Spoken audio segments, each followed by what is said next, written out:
इसीलिए मैं निर्वाचन क्षेत्र के लोगों को हिंदी में बोलने हिंदी में बोलना समझ नहीं पाएंगे, इसलिए मैं मराठी बोलने का कोशिश कर रहा हूँ और मैं मराठी में बोलूंगा. बोल सकते माननीय जी बोल सकते. करा किंवा विशेष काहीतरी का मॅडम मला 2 मिनिट दिले, 10 मिनिट आहे. माझ्या पक्षाची माझी विनंती आहे की मला बोलू देत, मला विषय माझ्या ह्याच्यावर. भाग खूप दारिद्र्यामध्ये जगतोय, याच्यासाठी तिथला प्रतिनिधी म्हणून आल्यानंतर आपला प्रतिनिधी काहीतरी बोलतोय का, आपले प्रश्न मांडतोय का, याच्यासाठी आपल्याला वेळ दिला पाहिजे.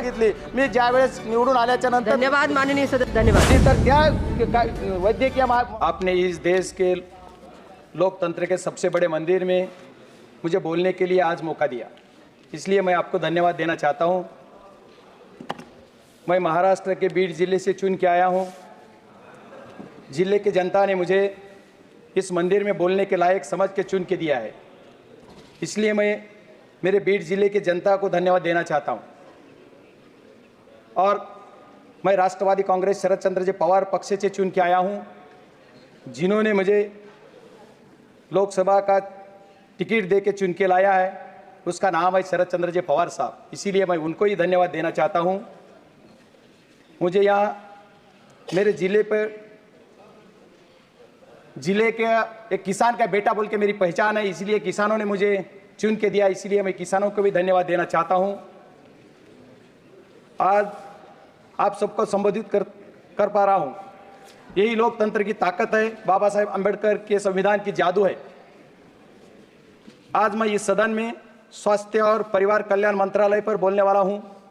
इस सदन में मेरे जैसे बहुत से नए सदस्य हैं, जो पक्ष और विपक्ष और सरकार में से है. मुझे व्यक्तिगत रूप से लगता है कि नए एमपीज के लिए कुछ ज़्यादा समय देना चाहिए. थोड़ा ज़्यादा समय दिया तो वो कुछ बोल पाएंगे, लेकिन ऐसा नहीं होता है. मैं बार बार जब से ये सत्र चालू हुआ है, जब से 0 आवर्स 377 और क्वेश्चन जमा करता आ रहा हूँ, लेकिन मुझे इनमें से बोलने का मौका नहीं मिला. आज मेरा सौभाग्य है कि मुझे बोलने का मौका मिल रहा है और मैं इसके लिए आभारी हूँ. हमारे स्पीकर साहब तो समझदार भी है, अनुभवी भी है, और कुर्सी पे बैठ के सत्ता पक्ष वाले को ध्यान देते, विपक्ष वाले भी विशेष ध्यान देते, इसलिए मैं उनको भी धन्यवाद देना चाहता हूँ. माननीय सदस्य जी, मैं जिस निर्वाचन क्षेत्र का प्रतिनिधित्व करता हूँ वो ग्रामीण क्षेत्र है, जहाँ सबसे ज्यादा मराठी भाषा बोली जाती है. इसलिए मैं निर्वाचन क्षेत्र के लोगों को हिंदी में हिंदी में बोलना समझ नहीं पाएंगे, इसलिए मैं मराठी बोलने का कोशिश कर रहा हूँ और मैं मराठी में बोलूंगा. बोल सकते हैं माननीय सदस्य, बोल सकते हैं. हिंदवी स्वराज्याचे संस्थापक, महाराष्ट्र राज्याचे आराध्य दैवत श्री छत्रपती महाराज यांना माझा मानाचा मुजरा करतो. फुले शाहू आंबेडकर, अण्णाभाऊ साठे यांना अभिवादन करून, या देशाचे नेते आदरणीय शरदचंद्रजी पवार साहेब यांना नमस्कार करून, तमाम मराठा समाजासाठी लढत असणारे महाराष्ट्रामधील एकमेव नेतृत्व मनोजदादा जरांगे यांना नमस्कार करून, आज या देशाच्या सर्वोच्च सभागृहामध्ये आरोग्य विभागावर बोलण्यास सुरुवात करतो. माननीय स्पीकर मॅम, माझा बीड जिल्हा हा मराठवाड्यातील महाराष्ट्रातील एक जिल्हा आहे, ज्याची ओळख ऊसतोड मजुरांचा जिल्हा, दुष्काळी जिल्हा असा आहे.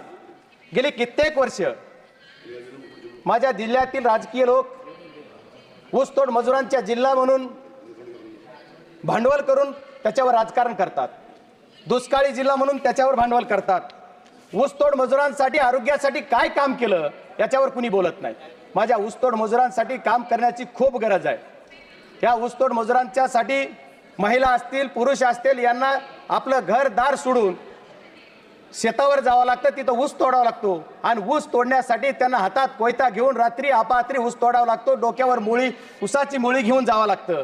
याच्यासाठी कुणीतरी काम केलं पाहिजे, आणि याच्यासाठी मायबाप सरकारला माझी विनंती आहे की आपण माझ्या बीड जिल्ह्यातल्या या ऊसतोड मजुरांसाठी विशेष काहीतरी अनुदान, आपल्या या बीड जिल्ह्याच्या निर्वाचन ही जी क्षेत्र आहे माझी, याच्यासाठी विशेष काहीतरी अनुदान देऊन विशेष दवाखाना किंवा विशेष काहीतरी का. मॅडम मला 2 मिनिट दिले, 10 मिनिट आहेत. माझ्या पक्षाची माझी विनंती आहे की मला बोलू देत, मला विषय माझ्या ह्याच्यावर द्या. बरेच लोक आपल्या ऊसतोड मजुरांसाठी जातात, याच्यासाठी माझी विनंती आहे आपल्याला की आपण ज्या वेळेस सगळ्या गोष्टी करतो त्यावेळेस माझ्या जिल्ह्यातून या लोकांसाठी, माझ्या जिल्ह्यामध्ये आशिया खंडामध्ये पहिलं वैद्यकीय महाविद्यालय आहे अंबाजोगाई येथे. त्या वैद्यकीय महाविद्यालयामध्ये मागच्या काळामध्ये माझ्या बीड जिल्ह्यामध्ये एक जिल्हा रुग्णालय पण आहे, 297 उपकेंद्र आहेत, 83 प्राथमिक आरोग्य केंद्र आहेत, पण याच्यामध्ये स्टाफची कमतरता आहे. याचा स्टाफ आपल्याला जास्त देण्यासाठी सरकारकडे आपण थोडी सूचना दिलेली पाहिजे आणि सरकारला सांगितलं पाहिजे, जेणेकरून माझ्या जिल्ह्याचा प्रश्न मिटेल. बीड जिल्ह्यामध्ये गरिबी या सर्वसाधारण लोक आहेत, यांच्यासाठी सुद्धा काहीतरी काम करायचं म्हणलं तर बीड जिल्ह्यामध्ये खाजगी व कॉर्पोरेट रुग्णालयाची कमतरता कमी आहे. याच्यासाठी तिथं आपल्याला शासकीय व्यवस्था देणं गरजेचं आहे. बीड जिल्ह्यामध्ये बीड जिल्ह्याचं ठिकाण असून आपल्या मायबाप सरकारने एक योजना घोषित केली की ज्याच्यामध्ये त्यांनी सांगितलं होतं की जिल्हा तिथं वैद्यकीय महाविद्यालय शासकीय होईल, पण मागच्या काळापासून माझा बीड जिल्हा मॅम तिथं शासकीय वैद्यकीय महाविद्यालय झालं नाहीये. त्याच्यामुळे तिथं शासकीय महाविद्यालय झालं पाहिजे ही माझी मागणी आहे. आणि बीड जिल्ह्यातल्या सर्व जनतेला माझ्या तालुक्यामध्ये स्त्री रुग्णालय सुद्धा जिल्ह्याच्या ठिकाणी नाहीये, स्त्री रुग्णालयाची सुद्धा आवश्यकता आहे. मॅम एवढंच नाही तर माझ्या सर्व कॉन्स्टिट्यूटमध्ये जे काही कर्मचाऱ्याची कमतरता आहे ही कमतरता भरून काढण्यासाठी आपण सर्वांना आदेशित द्यावा आणि विशेष पॅकेज देऊन मला महाविद्यालय आमच्या शासकीय महाविद्यालय माझ्या जिल्ह्याला द्यावा, एवढी माझी आपल्याला कळकळीची विनंती. मी शेवटचे 2 प्रश्न 2 शब्द मिनिट आपले घेणार आहे. ज्या वेळेस आपल्या ज्याला अंबाजोगाईला जे महाविद्यालय माझं आहे तिथं 50ची विद्यार्थी संख्येची क्षमता असताना जो स्टाफ भरला आहे त्याची आज क्षमता 150 विद्यार्थ्याची झाली, पण तो स्टाफ तसाच आहे. डॉक्टर असेल, नर्सेस असतील, वर्ग 3 असेल, वर्ग 4 असेल, तीच व्यवस्था आहे, ती बदलली पाहिजे आणि माझ्या इथं व्यवस्था जास्त करून दिली पाहिजे. मॅम आम्हाला वेळ दिला जात नाही मला माहीत नाही. माझं सर्वांना विनंती की बीड जिल्हा खूप दुष्काळी आहे, आमचा भाग खूप दारिद्र्यामध्ये जगतोय. याच्यासाठी तिथला प्रतिनिधी म्हणून आल्यानंतर आपला प्रतिनिधी काहीतरी बोलतोय का, आपले प्रश्न मांडतोय का, याच्यासाठी आपल्याला वेळ दिला पाहिजे आणि आपण बोलण्यासाठी दिलं पाहिजे. आता आरोग्यमंत्र्यांनी बरेच काही घोषणा केल्या, all India science medical college वगैरे, आम्हाला काहीच नाही, तर आमच्या जिल्ह्यासाठी आपण काहीतरी द्याल अशी अपेक्षा व्यक्त करतो. आपल्या माध्यमातून सरकारला पण मागणी करतो की आपण सर्व गोष्टी करताल. माझ्या जिल्ह्यामध्ये महिला व पुरुषांचा दर जर बघितला तर 1000 पुरुषामागं 933 महिला जन्मतात, म्हणजे तो सुद्धा दर कमी आहे, तो वाढवायचा जर असेल.